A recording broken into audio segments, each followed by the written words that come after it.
ស្មានទោសណាមានតែស្បែកតែឆ្អឹងអត់ខ្លាំងណាស់បងហើយអ្វីដែលខ្ញុំដឹងនេះខ្ញុំនឹកទៅវាអ៊ូលដើមកបងប្អូន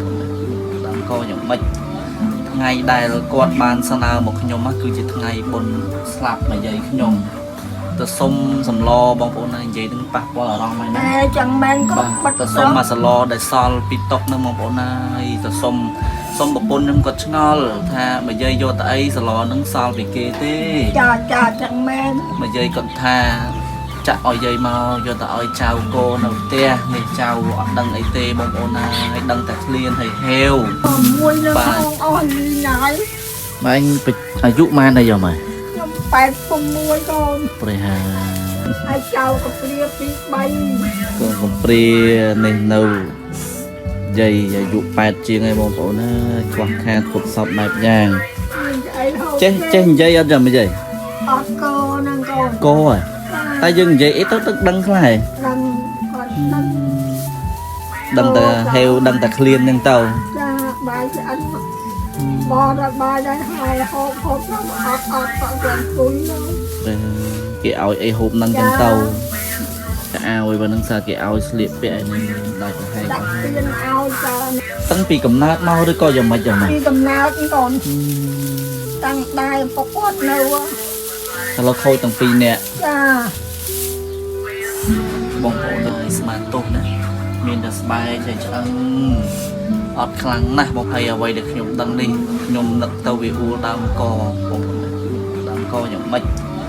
ថ្ងៃដែលគាត់បានស្នើមកខ្ញុំគឺជាថ្ងៃបុណ្យស្លាប់មួយយាយខ្ញុំទៅសុំសម្លបងប្អូនណានិយាយនឹងប៉ះពាល់អារម្មណ៍ហ្នឹងណាចឹងមែនក៏បាត់ទៅសុំមកសម្លដែលសល់ពីតុកហ្នឹងបងប្អូនណាហើយទៅសុំប្រពន្ធខ្ញុំគាត់ឆ្ងល់ថាមកយាយយកទៅអីសម្លហ្នឹងសល់ពីគេទេចាចឹងមែនមកយាយគាត់ថាចាក់ឲ្យយាយមកយកទៅឲ្យចៅកូននៅផ្ទះនេះចៅអត់ដឹងអីទេបងប្អូនណាហើយដឹងតែឃ្លានហើយហេវបាទខ្ញុំឮទៅខ្ញុំសំណោះខ្ញុំអួលដើមកខឹមបងប្អូនអើយចូលរួមណាបាច់ច្រើនទេបងប្អូនម្នាក់តែ1000 2000ទាំងអស់គ្នាក៏បានឲ្យអង្គមកចង់បានអង្គហូបអត់បានចាអង្គអត់ទេតាក់ទេចាឥឡូវនោះអត់មានទេអត់ទេអត់មានអីហូបទេដឹងថាត្រូវនិយាយយ៉ាងម៉េចឥឡូវនេះហើយម៉ែអាចនិយាយបានពីទុកលំបាកថាសប្បាយនឹងនៅដែរម៉ែការរស់នៅបាក់ហើយមែនបាក់ខាតគួនចាមានរោគច្រើនមានអីហូបបងប្អូនហើយសុំវិចម្លយកមកឲ្យចៅហូបតែខ្លួននឹង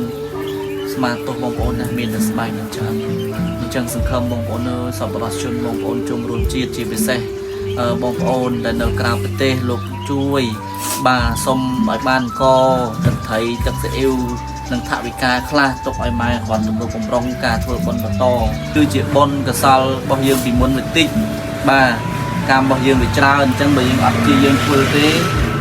ជាតិក្រោយយើងនៅលំបាកទៀតមែនទេអញ្ចឹងទូអត់យ៉ាងណានឿយហត់យ៉ាងណាលំបាកយ៉ាងណាក៏នៅតែឆ្លៀតទៅដែរបុណ្យទាននឹងអត់ខានអត់ចោលទេសំបីតែសំហាក់ទៅ2000ខ្ញុំទៅ5000ក៏ទៅអត់មានកប៉ៅ